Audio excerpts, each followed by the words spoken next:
Greetings and welcome to this new episode.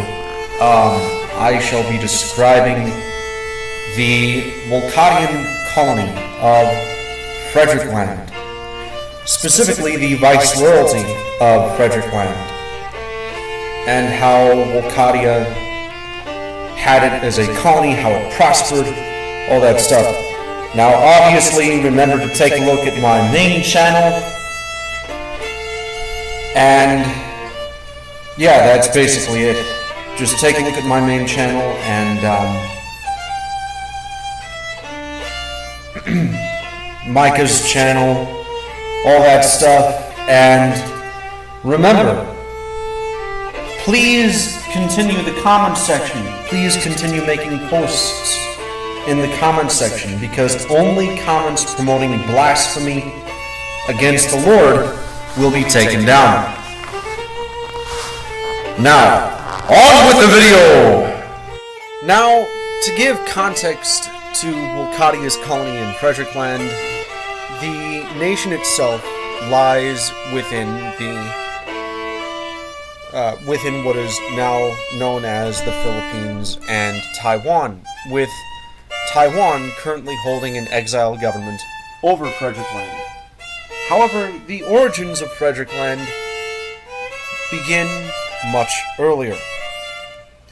Wolcadia has a long history of disputes with Spain, beginning in the 1500s, with the Spanish attempting a conquest of Wolcadian lands and forcibly converting Wolcadians to the Catholic Church. Despite the ferocity of invading Spaniards, they were eventually pushed back by Wolcadia's fierce guerrilla warfare and unusually cold winter, leading to an ultimate surrender. This war was known throughout the world and stands as a testament to the folly of those who try to destroy Wolcadia. The legacy of anti-Spanish sentiment throughout the People's Kingdom is so pronounced that the majority of racial slurs in the Wolcadian language are for a race that Wolcadians have never, or for a race that most Wolcadians don't even come into contact with, aka dissing Spanish people. This war, known as the War of Hernan Cortes, is the primary war remembered by both Wolcadians and Spaniards in dealing with each other. However, this Spanish-Wolcadian War that I will mention is a different one, primarily fought in the 1890s. Fueled by a growing sense of Wolcadian imperialism and nationalism, along with the death of several Maya natives fishing for the Wolcadian Duke of Yucatan, the Second Wolcadian-Spanish War soon began between the two countries. The Second Spanish-Wolcadian War, as it is called today, was an example of the growing sense of self-reliance within Wolcadia, that the Wolcadian Empire no longer needs to take a purely defensive role, but an offensive one as well. Although some stated that the origin of the war was fabricated, the justification was proper enough for the Spanish Empire to face off with Wolcadia by itself. This war had two major theaters, the Caribbean and the Pacific. Although there were notable victories in the Caribbean led by the Kingdom of Dixie, let us begin by talking about the Pacific conflict. Naval battles such as the Battle of Manila Bay and the Siege of Santiago de Cuba became defining moments of the conflict, showcasing Wolcadian naval superiority and marking a shift in the balance of power in the region.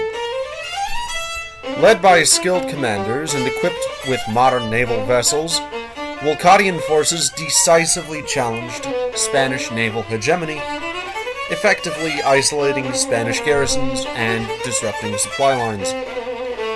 The Pacific theater of the Spanish-Wolcadian War thus stands as a testament to Wolcadia's ascendance as a regional power and a harbinger of broader geopolitical shifts in the Pacific region. It underscores the interplay of Wolcadian imperialism and how, interestingly, Wolcadian imperialism may not be as bad as one might think. In fact, as you will see throughout this entire episode, you will see, Vilkism and Wolcadian imperialism is a force for good in the region. The Spanish-Wolcadian War came to a decisive end on December 3rd, 1898, marking the conclusion of hostilities between Wolcadia and Spain. The peace treaty saw the end of the Spanish colonial empire, with all Spanish colonies in the Americas and East Asia submitting to Wolcadian rule. Following independence, the Philippines became a Wolcadian viceroyalty, but gained autonomy from the Wolcadian Empire, marking the People's Kingdom's first territorial acquisition in East Asia. Now, how did Wolcadia gain Taiwan in Frederickland? On May 12, 1903, the seeds of conflict began in Taiwan between Imperial Wolcadia and the Qing dynasty. It was then when a treaty of colonial dominance was secretly signed by representatives of Imperial Japan and Wolcadia, outlining a split control throughout Asia. Within this treaty, everything north of Taiwan was to be Japanese and everything south of Taiwan was to be Wolcadian. Due to this, friendship grew between the two nations as Wolcadia began its attempts to colonize Taiwan. The primary reasoning for Wolcadia's conquest of Taiwan was not purely of imperial ambition, but rather because of China's inherent weakness in governing its own territory. Taiwan was a center for various criminal organizations and pirates that threatened much of East Asian stability, particularly going against Wolcadia's colony in the Philippines. The Qing dynasty itself was unable to govern such a rebellious land. It was then when Emperor Adam of Wolcadia and Consul Stoyan Varhans sent a message to the Empress Dowager of China, Cixi, stating that China is to either govern Taiwan properly or give the territory to Wolcadia. Hopefully I pronounced the name Cixi correctly, but maybe I didn't. Yes, the Qing dynasty was strong-armed into giving the land to Wolcadia, marking the only example in the entire colonial history of Wolcadia in which the acquisition of territory was brought about by Wolcadian strong-arming a deal, rather than one of gradual assimilation. However, without Taiwan under Wolcadian control, efforts to improve the Philippines would be completely impossible. Within Taiwan, Wolcadia immediately set up a proper government, brutally crushing criminal overlords and offering stability to the nation's locals. The advance of Wolcadian settlers grew within the nation as under Wolcadian colonialism, the national government sought to improve the standard of living for everyone. Taiwan was also the birthplace of Emperor Frederick, as his father, Adam, visited the nation and married the new viceroy's niece. Because of this, the idea of a unified East Asian colony was named after the new crown prince. Before World War I, the Philippines and Taiwan were governed by separate offices of Wolcadian colonialism, often giving way to either home rule or settler rule. Although many Wolcadians moved to these regions as a chance for opportunity and advancement, they quickly became discontented with the current state of things. Native peoples felt that the Wolcadian government was either too interventionary or not interventionary enough, with most advocating for reforms within the colonial empire rather than outright independence. Throughout World War I, Taiwan and the Philippines became a primary harbor of Wolcadian rule in which the Wolcadian and Japanese empires fought naval battles against the British and Russian empires. The most decisive battle was a British landing on Mindanao, which was repelled by the Viceroyal Guard as well as an armed native population. Although there were many flaws and issues with Wolcottian rule, most natives preferred Wolcottian rule to other colonial empires. A significant part in the defense of the Philippines came from a regiment of fanatical Muslim warriors tracing their ancestry to the British Raj. Their proud stance against British domination was shared by the Wolcottians as they ensured that Mindanao remained a part of the Wolcottian Viceroyalty of the Philippines. As the Wolcottians managed to barely avoid total capitulation in East Asia, a peace treaty was held with the British Empire, allowing them to focus primarily against Germany rather than face the onslaught of Wolcottia in general. This peace allowed then Crown Prince Frederick to push for greater reforms within the colonies. His first step was to unite the land under one administration, establishing the Zonstiat Ethchashirau Quolnyaslons, or the rule of the country of East Asia colonial administration. However, this name lasted only 6 years, as following Frederick's departure from the region, the local consul or elected official named it after a crown prince. Well, specifically Crown Prince Frederick.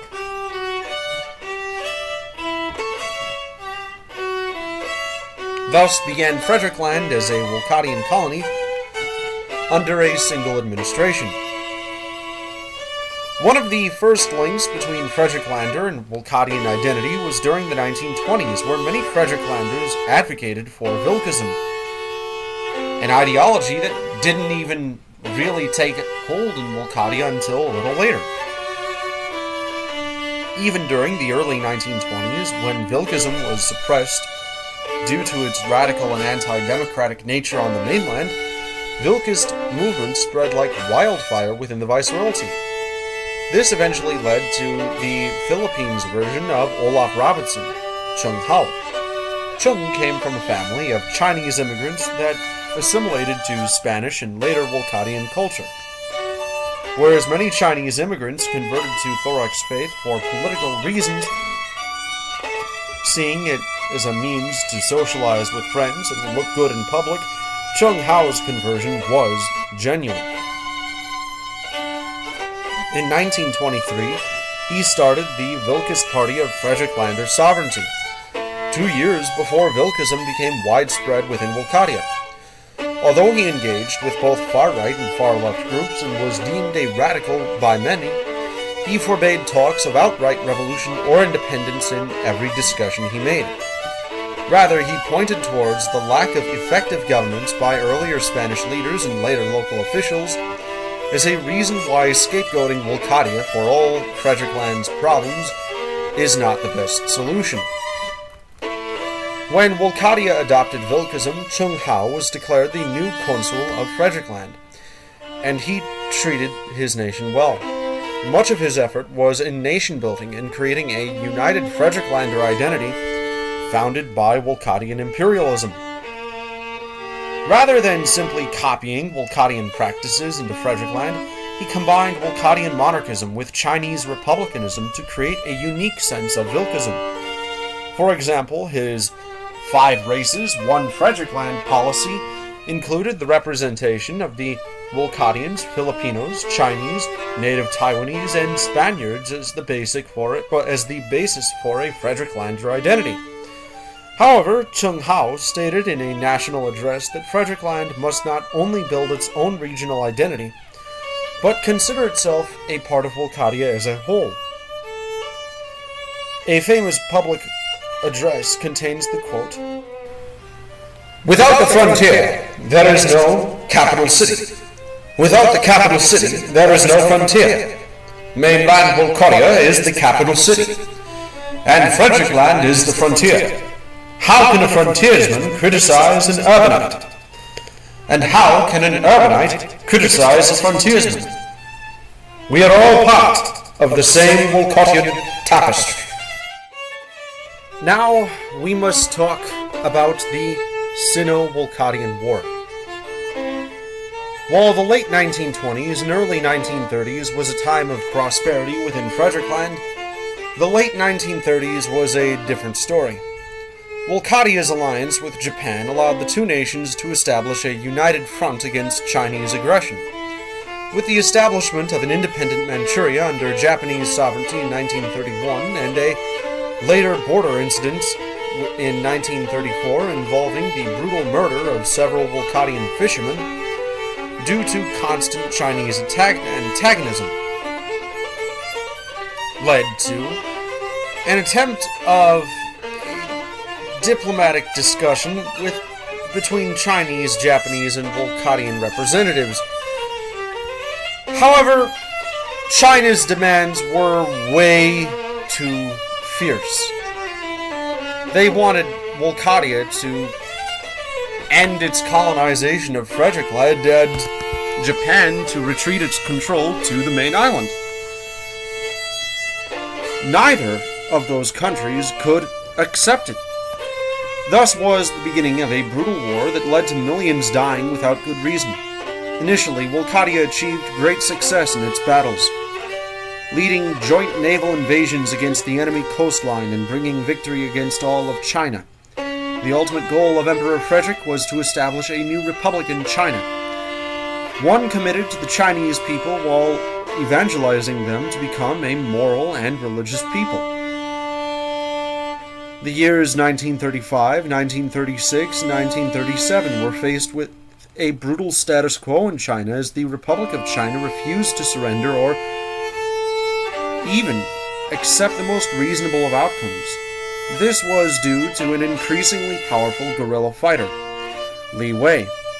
Hailed as a resistance leader within the Chinese people due to his brutal tenacity against Wolcadian and Japanese soldiers, demanding that all of China unite against the Wolcadian occupation and Japanese occupation. Li Wei soon developed an unlikely alliance with several figures within Japanese society, especially among Japan's most extreme militarists.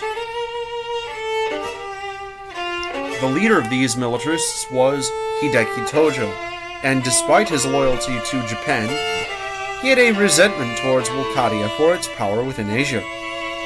It did not take much for Tojo to betray his country in pursuit of fighting Wolcadia, as within merely 2 clandestine meetings he began a rebellion against the Japanese government.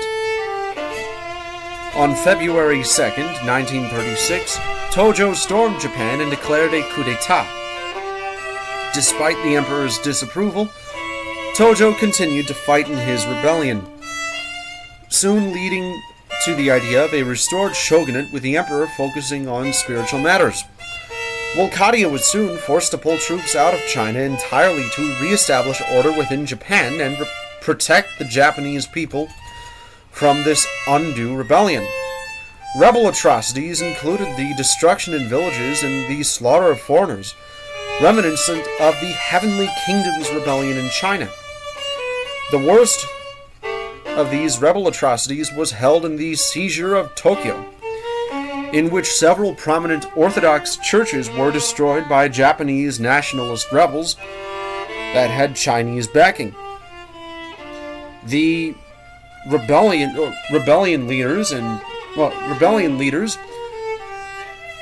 under the guidance of Li Wei even enacted human experiments towards Wolcadian prisoners, leading to Wolcadia's brutal crackdown of the rebellion. The Soviet Union saw this as an opportunity to attack the Empire of Manchukuo, establishing complete dominance over it and doing similar things to the White Russian exiles of Harbin that the Japanese rebellion against Wolcadian imperialism did to the Wolcadians. Such an attack led to a re-evaluation of the Sino-Wolcadian War, with all sides agreeing to a white peace. The Sino-Wolcadian War ended on January 2nd, 1941, with no side truly being victorious. China was tattered by Soviet seizures of land and put under Li Wei, whose leadership, though popular at first, was proven to be a brutal dictatorship. Wolkadia too suffered the loss of not only millions of soldiers, but ensured an eternal rivalry with China due to the actions in this war. Japan was rebuilt under Wolkadian control, turning into a satellite empire with the restoration of its monarchy. The greatest winner of this war was both Frederickland and Korea. The works of Korean soldiers against the insane works of Tojo led to Korea becoming an independent country again, with its culture being celebrated. Wolkadia restructured Korea in its own style, creating a people's kingdom and spreading Thorakian missionaries to the country. Today, 1/3 of Korea follows Thorax faith, and Vilkism remains the dominant ideology, with Christianity, regardless if it is Baptist, Catholic, or other forms, also remaining in power. However, the biggest loser has to be the Chinese people. Expecting the bright light of liberty and independence under Li Wei, the Chinese people got a horrible dictatorship that was often ignored by historians. Atrocities from the Li Wei regime include daily crucifixions, and the Chinese people fled Li Wei to Wolkadian colonies to fight in the Wolkadian colonial guard, with Wolkadia establishing a government in exile for China in Frederickland, made up by really pissed Chinese people who fought for Li Wei against the Wolkadians, only to realize exactly how brutal Li Wei was. Later conflicts such as the Korean War between the Wolkadian-backed People's Kingdom of Korea and the guerrilla Republican fighters of Li Wei completely devastated the country. Because of this, Wolkadia's relationship with China is somewhat complex, though we don't need to get into that just now. Following the Sino-Wolkadian War, Frederickland entered a glorious golden age. The leadership of Consul Cheng Hao and Viceroy Johintor Othric improved Frederickland greatly, though it was not governed in the same way that mainland Wolkadia was. The existence of a modern standard language for Frederickland was impossible, as the people of Frederickland spoke many languages that were not at all related to each other or Wolkadian. Although Wolkadian was declared the ultimate lingua franca of the colony, a massive effort was undertaken to promote literacy throughout the entire country in all of its official languages. The main focus of Frederickland throughout the 1930s and 40s, even when facing wartime, was education. Literacy was promoted by the Fredricklander government, even to the point of several controversial initiatives of rewriting the scripts of various languages to be more intelligible with each other. For example, the improved Tagalog script was made entirely phonetic and with no spelling contradictions, while a series of simplified Chinese characters were established to improve literacy among Chinese people throughout Frederickland. Frederickland also improved its healthcare system, building hospitals and emphasizing social welfare over monetary gain. The same was done with the nation's infrastructure, as more advanced transportation was built to ensure unity among the nation. Unlike what most people think about Frederickland, the nation prioritized national development over just enriching the nobility. Frederick-Lander efforts to clamp down on corruption and crime also increased during this period. In 1943, Chung Hao resigned from politics in a similar light to Wolkadia's Olaf Robinson, moving away from the bustling streets of Manila to a quiet countryside villa in the mountains of Taiwan. Vilkism remained within Frederickland as a new colonial government was established. The first proper, elected, Consul of Frederickland was Ivo Koluz, honored as the first figure to gain power due to an election rather than an imperial appointment. Most foreigners expected that such a man would democratize the nation, but it was not Ivo Koluz's intention to do so. Rather, he maintained Vilkism as it was intended to work throughout Frederickland with its requirement for voting. And in regards to the Wolcottian electoral system, there's an emphasis of quality votes rather than quantity votes. I could talk about that in a later episode if you guys want me to. Following Consul Ivo Koluz's reign came Frederickland's first non-Wolcottian consul to be elected by Volkist means. Rafael Rodriguez was genuinely committed to building up Frederickland as a prosperous nation, and by doing so he continued the previous Vilkist trends of social order and increased stability. Under the leadership of Rafael Rodriguez, Frederickland was under soft leadership that prioritized social welfare over security, which made it all the more tragic when he was assassinated by a communist guerrilla group.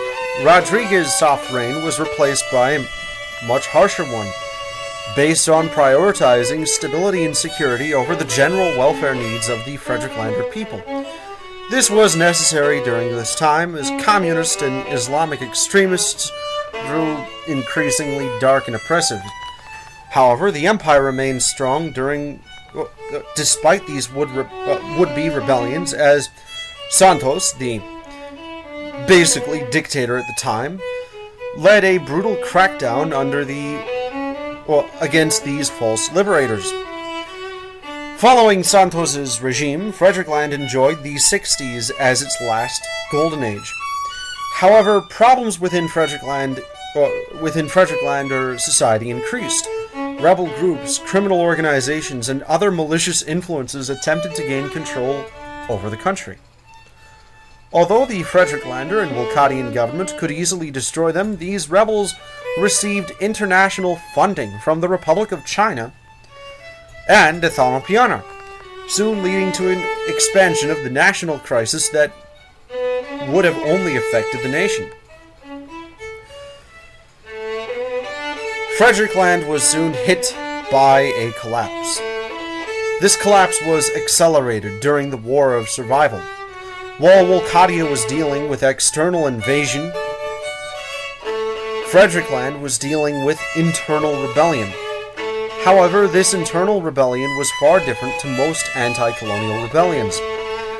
In the majority of cases, a nation would have 1/3 supporting the colonial government, 1/3 supporting the rebels, and another third being neutral. The rebels, with their clear goal and decisive nature, would manage to suppress the government and its supporters, establishing a unified nation under a single principle. This was not the case in Frederickland. Whereas the government was unified and had a single goal for the nation, anti-government rebels were the ones who were disunited. Some of them were ethnic supremacists seeking to build an independent state. Others were followers of the Kuomintang, wishing to bring the horrific dictatorship in China to the rest of Frederickland. Others were Islamic fundamentalists, who wished to restore the Sultanate of Sulu and enforce Sharia law. Still, others were criminals and drug cartels, using the guise of liberation and independence to expand their drug trade. In addition, others were criminals these rebels also had much less support among the general population and often hated each other more than the Wolcottians. Because of that, the Frederiklander government had the united resolve to tear down these rebels. The nation's home defense managed to preserve internal integrity by dividing and conquering the enemy. However, this did not prevent Frederickland from failing. In 1979, the Treaty of Tartan ordered that all Wolcottian colonies be under new independent regimes. Viceroy Alexander Othric and Consul Andres Delgado agreed to surrender their power and move to Wolcottia in disgrace, but not the nation's military. General Evanslav Akulu was indeed forced to abandon the Philippines, but with the help of the Imperial Japanese Army, he continued the sovereignty of Frederickland in Taiwan, where he established a military dictatorship as pretty much a puppet of Japan. Today, Frederickland maintains its sovereignty in Taiwan as the colony without an empire, a nation more Wolcadian than Wolcadia itself. Now, at the end of this video, I would like to release an announcement to y'all. This second channel is amazing. It is going on good. I know I don't get many commenters or fans or basically any subscribers, but that's alright. I really don't care. But for all of y'all guys who are still fans of my content, I would like to announce something to y'all guys that is both good news and bad news. Bad news is, in this second channel, there will be no more videos during the rest of this month, November, and the next month. This is because I'm going to compile pretty much everything I have and make a new document, ordering and listing and organizing properly all of the different episodes I'm going to put out, all the different videos I'm going to put out.